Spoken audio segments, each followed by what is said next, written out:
Picture this. Can a battle fought 1,400 years ago by a mere 313 men right in the middle of a desert truly define the universal laws of human rights and war ethics? It's a massive question, I know, but it perfectly sets the stage for one of the most epic and defining moments in human history. Welcome to this explainer. Today we're diving straight into the source material on the Battle of Badr. According to Islamic texts, you have to understand this wasn't just some standard clash of swords in the sand. It was an event that literally established a completely new framework for civilization and the rules of engagement in conflict. So let's break down exactly what happened, the groundbreaking laws that were introduced, and explore why these historical texts still resonate so powerfully with us today. Part 1. Background and the Gathering Storm. So, to really grasp the sheer magnitude of Badr, we have to look at the pressure cooker that led up to it. The early Muslims had faced years of severe, unrelenting persecution in Mecca, which eventually forced them to migrate to Medina. But the economic strangulation from their enemies, it just didn't stop. Fast forward to just days prior to our main event, and the Prophet Muhammad instructed the Muslims to intercept a major Meccan trade caravan. Now that caravan actually ended up escaping safely, but the arrogant Meccan leadership absolutely refused to back down. On the eve of the battle, Abu Jahl marched out with 1,000 heavily armed warriors, entirely determined to wipe Islam off the map once and for all. Part 2. Sacrifice and Rules of War. Meanwhile, back in Medina, the Muslims were staring down an existential threat with virtually zero resources. When the call for preparation went out, Abu Bakr brought absolutely everything he owned, literally his entire household wealth.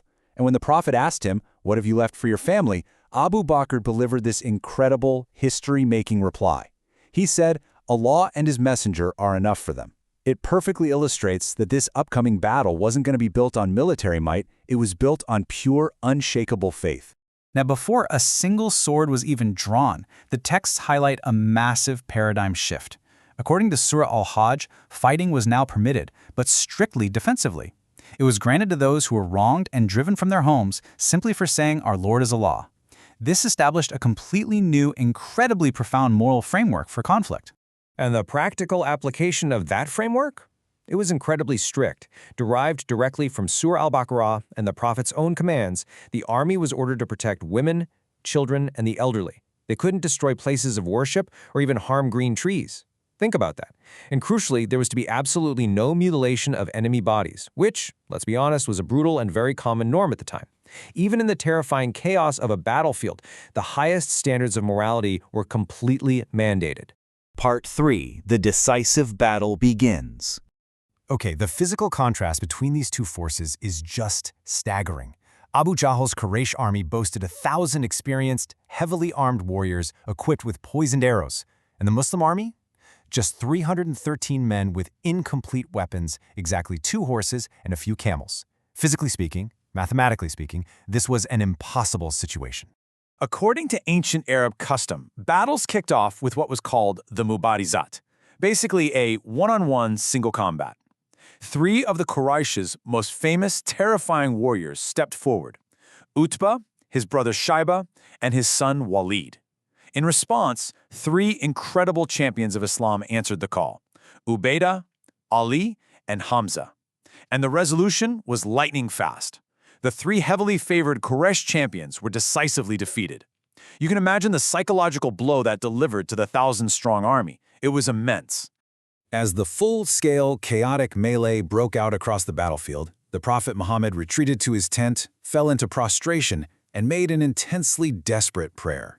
He said, "O Allah, if this small band is destroyed today, there will be no one left on earth to worship you." You have to realize, this wasn't some military general asking for more territory. This was a direct plea for the very survival of faith on earth. And here is the crucial point of the narrative, how that prayer was answered. Surah Al-Anfal, verse 9, documents the divine response: "I will reinforce you with 1,000 from the angels following one another." The source material points out that unseen, divine aid descended right onto the battlefield, completely turning the tide of a mathematically impossible conflict in favor of the 313. Part 4. Abu Jahl's ultimate downfall. The ultimate fate of Abu Jahl is such a fascinating historical lesson. This heavily armored, fiercely proud leader wasn't taken down by some seasoned veteran general. No, he was surrounded and struck down by two young Ansar youths, brothers named Muad and Muawid. Eventually, Abdullah bin Masud brought his head to the Prophet. The era's greatest idol of arrogance was permanently turned to dust, sealing a truly stunning victory for the Muslims. Part 5. Spoils and Revolutionary POW Laws. For the very first time, the Muslims had actually acquired spoils of war. Now, to prevent greed from taking root, divine law intervened through the khams, or 1/5 law. Exactly 20% of the wealth was immediately allocated to the poor, orphans, and state welfare, while the remaining 80% was distributed equally among the participating soldiers. This equitable, completely revolutionary economic system shattered the ancient tradition of kings and generals just hoarding all the wealth for themselves. But honestly, perhaps the most fascinating outcome of the entire event was the treatment of prisoners of war. Globally at the time, POWs were routinely tortured or just flat-out executed.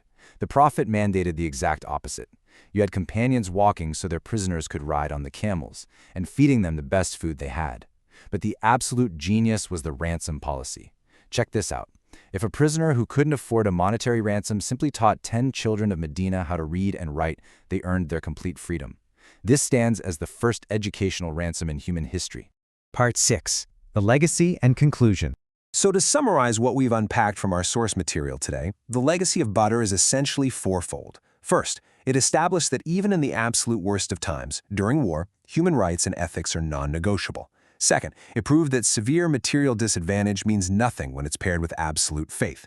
Third, it completely transformed the global standard for the treatment of prisoners, from barbaric torture to remarkable compassion and education. And finally, it laid the absolute moral foundation for an ethical civilization that would soon spread across the entire globe. Hey, if you found this structured explainer of the Battle of Badr helpful and fascinating, please be sure to like, share, and subscribe to Animated Quranic Tale for more bright, true, and heavily researched facts straight from Islamic history. We absolutely love bringing these incredible historical accounts to life for you. Before we go, I want to leave you with this one final provocative thought. We just explored how, 1,400 years ago, strict rules were laid down to protect women, children, trees, and prisoners of war. How do those ancient ethics of human rights compare to the conflicts and warfare we see in our modern, supposedly advanced world today? Think about that. Thank you so much for joining me on this explainer, and I will see you next time.